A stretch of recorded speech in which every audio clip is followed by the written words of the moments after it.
Welcome back. Disney joins a growing list of employers who are mandating vaccines in order to return to work. For more on this, let's welcome Tom Gimbel. He's LaSalle Network founder and CEO. And Tom, it's not just Disney. You've got big companies like Walmart and Facebook that are saying the same thing. Do you expect this to be the norm for companies in the near future?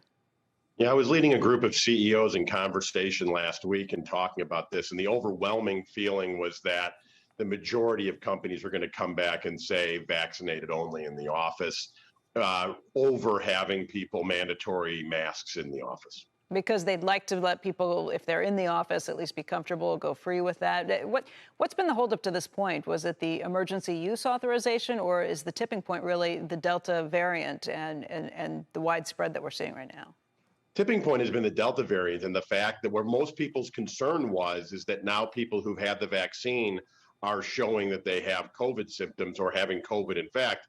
And so they're saying, what do we do to make sure that people feel safe? And the overwhelming concern when polling employees is that I feel safer around vaccinated people than non-vaccinated people with or without masks. And so what employers are trying to do is appease everybody, but you have to look at it sometime and say the needs of the many outweigh the needs of the few, and do what you can do to get as many people into the office at once. You know, that's all fine and well, but even the companies that are mandating at this point are saying that you've got a couple of months to get this taken care of. By then, do you think the Delta variant will have died out, or have it maybe faded into the background a little bit?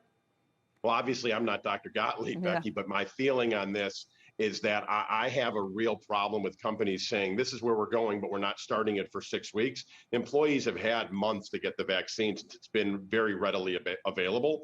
And if you actually believe this as an employer, that this is what's best for your employees, start it today. And the fact that they're saying another 6 weeks or 8 weeks is prolonging the opportunity for people to be spreading it within their walls.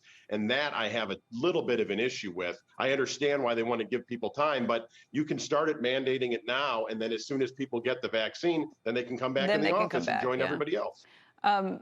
You know, there's so much kind of back and forth over this. As you said, employers want to please everybody. There's no way to do that in this situation.